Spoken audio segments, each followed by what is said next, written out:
Ahoi kotkad, mis toimub siis? Täna oleme tulnud Kurgla tiikide õppematkarajale. Hääl peab veerima, sest et kuidagi ei suuda, keel on nii sõlmes. Ja mis meil siin siis on? On siis sükene rada. Vaatame siis jälle natukene tekste ka. Meil hetkel isegi parema tahtmise juures ei oleks aega neid lugeda. Me oleme ühele sünnipäevale juba hilinemas, aga me tahtsime ikkagist tulla siia, kuna... Siin on nagu 2 saart. Noh, see jäi meile nagu tee peale. Siin on ju põhimõtteliselt 2 saart. Aga selge. Jah, vaatame, mis siin siis veel on. Siin ongi mingisugune tiik siis. Ja kuidas siin siis on? Kala ka paistab või? Miski siit läks kalda ääres, koger vist, ma oletan.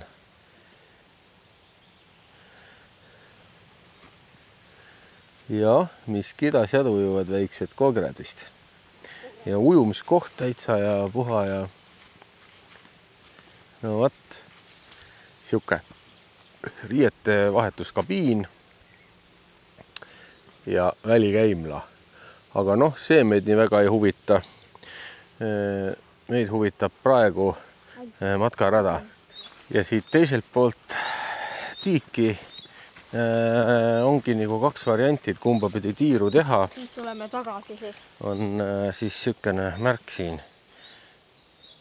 Et lähme siis siit. Hea küll, poisid valivad, et siit poolt minna. Ja see ei ole nüüd RMK rada. See on nüüd miski kohaliku mingi omavalitsuse tehtud või kuidagi. Näed, ma näen kokrasi, hea. Ja lähme.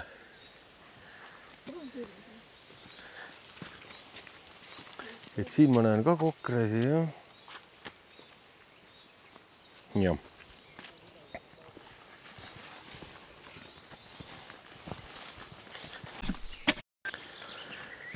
Siin mingi ujumissillakese moodi asi.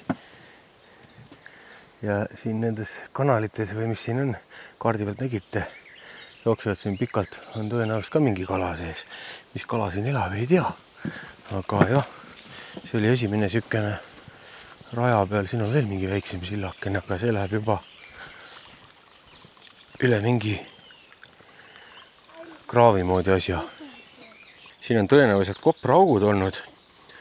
Igal pool raja peal on niisugused kohad, mis on keegi inimene lappinud niisuguste asjadega ära, et keegi vist koprale auku ei astuks, sest need tõprad närivad ju reieluud läbi, muidu kui sa otse jalgupidi pessa kukud, et jah, näed, siin on veel värske värk ka. Veel üks auk ja rada on märgistatud siis niisuguste orantside täppidega, aga auke paistab siin tõesti palju olema, sest iga natukese aja tagant on niisugused kaskedest tehtud nagu silla moodi asjad siin, et inimesed sisse ei astuks ja augud igal pool. Ehk siis siin on jah mingi kopramafia. Üldiselt on see rada olnud siin sükene võpsik, minu lemmik, aga noh, nüüd hakkame jõudma kuskile natukene, ma vaatan puisemasse kohta, kus võib-olla nii võpsik ei ole, on siin juba hakkab mingid mändi tekkima ümber ja igasugust niukest. Maa läheb teiseks, okkalisevaks.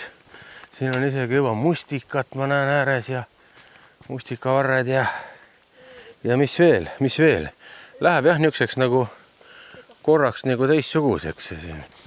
Et on meil mingi infotahvel, esimene järelikult 1/4 rada või palju meil läbi on. Rauno arvestas, et umbes iga kilt või natuke vähema tagant on siis see rada või see nii-öelda märk. 800 meetrit. Nii, vaataja on nüüd ilusti ära lugenud kõik. Ja me võime jätkata, aga näitame siis seda nii-öelda turbasammalt ka ja asja, mis siin on, et minule väga tuttav asi. Seenemetsades ikka tuleb ette niisugustes seenemetsades, kus ma vanasti nooremana käisin. Ja ega midagi. kui nüüd uskuda rajamärgistust, siis tuleb siit edasi minna. Siin on neid omavahel ühendatud igasuguseid kraavikesi ja sopikesi päris palju, ma vaatan. Vaatan lähemalt, kas siin ka näeb mingit elu sees liikumas. Ei paista praegu. Tume vesi ja sügav. Kohati siin paistab sügav või siis lihtsalt on nii tume, et ma ei näe oma polariseeritud prilliga ka põhjani, aga noh, ju siin mingi elu ikka sees on, sest ta on selle järvekesega või tiigikesega, kus me alguses Kokrasi nägime, on ju ühendatud siiski. Aga meie siis jah, tallame nüüd edasi. Tundub jah, et siin on vähemalt normaalne rajamärgistus, mitte nii nagu vahest nendel RMK radadel. Siin on ikka terve kõik ja ju kohalik ikka või kes seda matkarada siin hoolitseb selle eest. Et siin ära ei eksi keegi siia tiigikeste vahele, siin ei saa pärast välja enam ju, kui ära eksid. On mõeldud ka puhkepausidele. Ja kui Tuudur siin raja peal oleks, tema kindlasti teeks ühe õlle praegu. Mina ka teeks, kui ma autoga ei oleks. Aga paratamatult jah, me siia ei saa puhkama jääda õlut jooma praegu. Et tallame edasi, aga vaatame, mis siit pingi juurest, mis vaade siit siis on. Noh, hästi. Selline vaade ja siis rada jälle ilusti märgistused näitavad, et läheb nüüd siis siit edasi kohe ja edasi me lähme.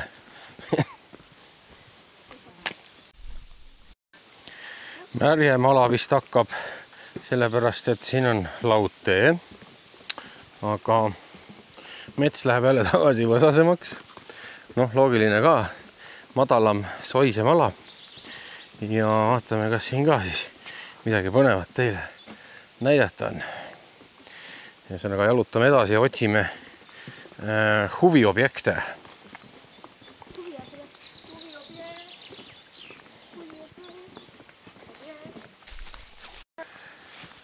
Kohati suhteliselt vesine rada ikkagist, kus siis ka ei ole laudteed.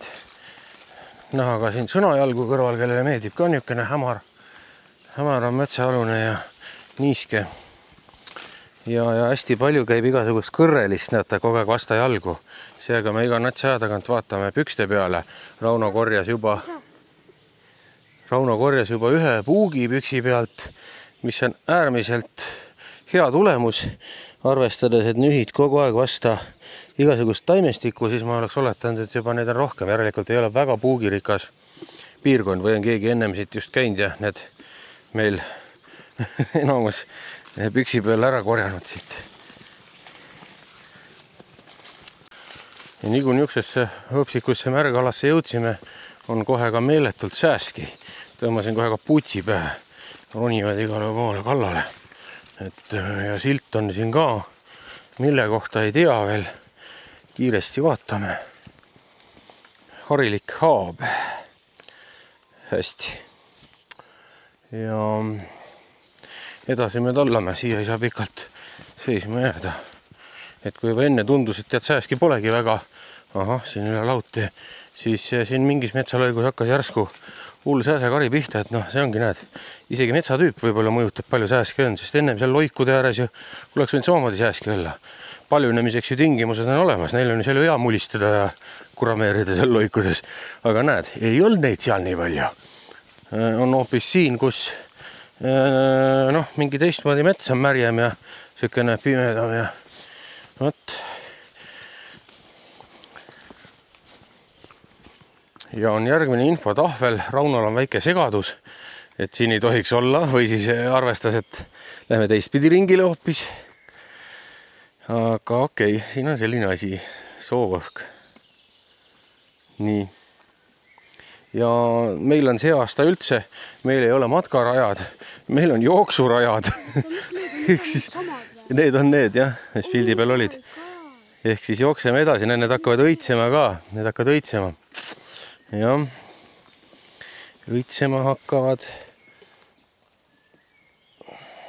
Nii. Aga vahet pole, kuidas läbid, peaasi, et üldse läbid. Siin võid käia kas 5 tundi seda rada, iga pingi peal õlut teha ja vaadata, lugeda hoolega iga silt 3 korda läbi või siis nagu meie, et jookseme läbi ja kui on suurem huvi, siis kodus vaatab, loeb sildi läbi pärast, kusjuures ma olen lugenud küll tagantjärgi mõningaid siltisid läbi kodus, et tuleb nagu jah, tekib huvi ikkagist, et mis see kiri seal oli raja peal ja mis see kiri ja aga siin nüüd kohe ei hakka kaamerat kinni panema. Nüüd me oleme raja keskkohas ja meil on siin mingisugune tummisem puhkekoht, kus võiks lausa 2 või 3 õlut isegi teha. Tähendab, kohustuslik oleks 2 või 3 õlut teha, kui jah, autoga ei ole, et siis natukene koguda ennast selle 2-kilomeetrise senise matkast nagu puhata ja taastuda. Vot nii, aga mis siin ikka, mis siin paistab siis, hetke teeme ikka pausi ka. Siin on seda märgala ikka palju. Kahju, et drooni kaasa ei võtnud. Tegelikult oleks lasknud selle drooni küll korras ja üles vaadanud ülevalt alla seda pilti, et siin on nagu niimoodi, et tegelikult ei näe neid veesilmasid ja loikusi siin nii hästi. Drooniga oleks ülevalt jube hästi alla näinud, nagu ülevalt alla kõike seda, aga siin on ju mets ja pilliroog ja kõik see võpsik ees, et lihtsalt ei ole näha. Aga noh, jah. Jäi suure rabistamise käigus maha see droon, mõte oli, aga kui me hakkasime siin paar päeva tagasi Valga tiiruga siia Tallinna poole liikuma ja nüüd me oleme juba Tallinnast edasi, teises suunas siin Raasiku lähedal, tuleme teistpidi tiiruga jälle tagasi, et siis jah, jäi nagu suure rabistamisega see droon maha. Jah, kahjuks, aga noh, järgmisel matkaradadel katsume meeles pidada ja ikka kaasa võtta. Mis leidsite? Lihtsalt kuusealuse, kuhu vihmavarju tulla või? No see on tegelikult päris tihe värk suur. Et see hoiaks vihma kinni küll võib-olla. Ta ei ole kõige tihedam kuusk, aga noh. Aga ikkagist hoiaks. Ja täpselt nii kui jutustama hakkasin, nii märkasin, et siin kohe on järgmine infotahvel ka. Ja mis meil siin siis on? Ta räägib siin kattekold. No võt. Hea küll. Oota, kus me oleme? Ja ega midagi. Jooks jätkub.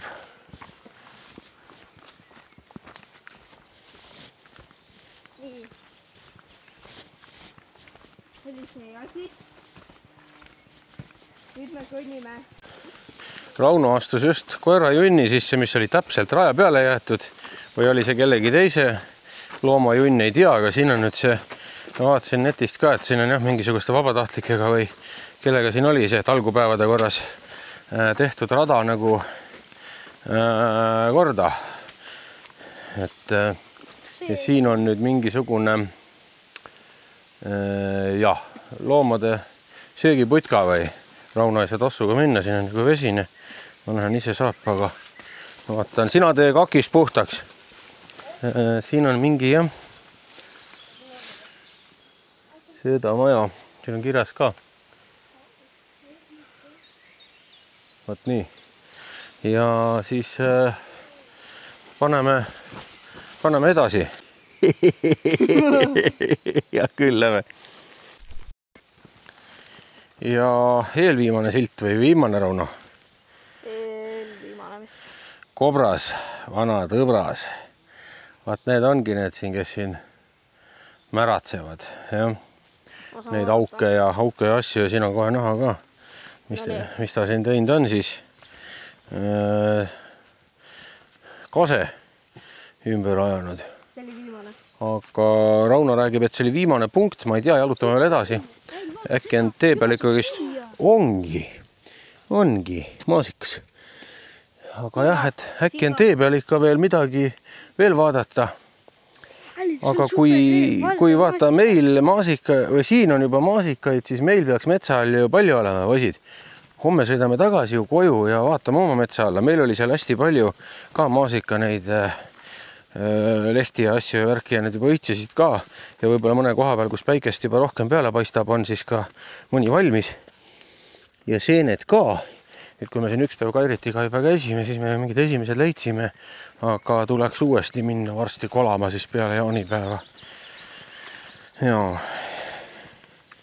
Ja veel üks istepunkt, istekoht ennem veel, kui päris tagasi jõuame siin sükene ja vaatan korra, panen prillid pähe, vaatan, kas siin on ka vesi nii tume või näeb siit läbi midagi.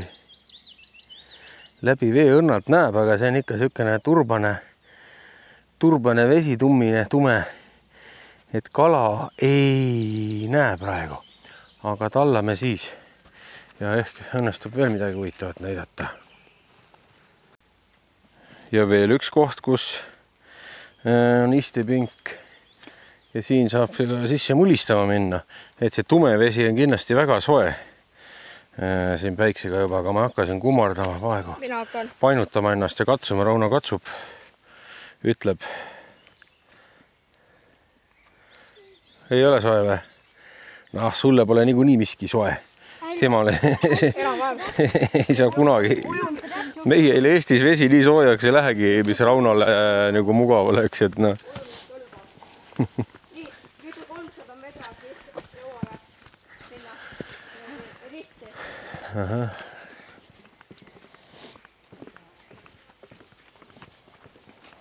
Siin jälle seda laastu või hakkepuitu või kuidas teda nimetatakse. Ja veel üks ujumiskoht. Siin on nüüd sükes suurem sopp juba. Ja. Vaat nii. Aga selge. Paneme siis veel edasi. Oot. Ja ma näen siin kalapüügiharki. Keegi siin ongi kala püüdnud. Et ega muidu poleks sükene hark siin. Et miskit siin on püütud. Mida ei tea. Ja nii saigi meie reis siis läbi. Oleme tagasi autos ja nüüd paneme edasi sünnipäevale. Nii. Aga ega midagi, järgmise korrani. Kerge magama kratid ja davai.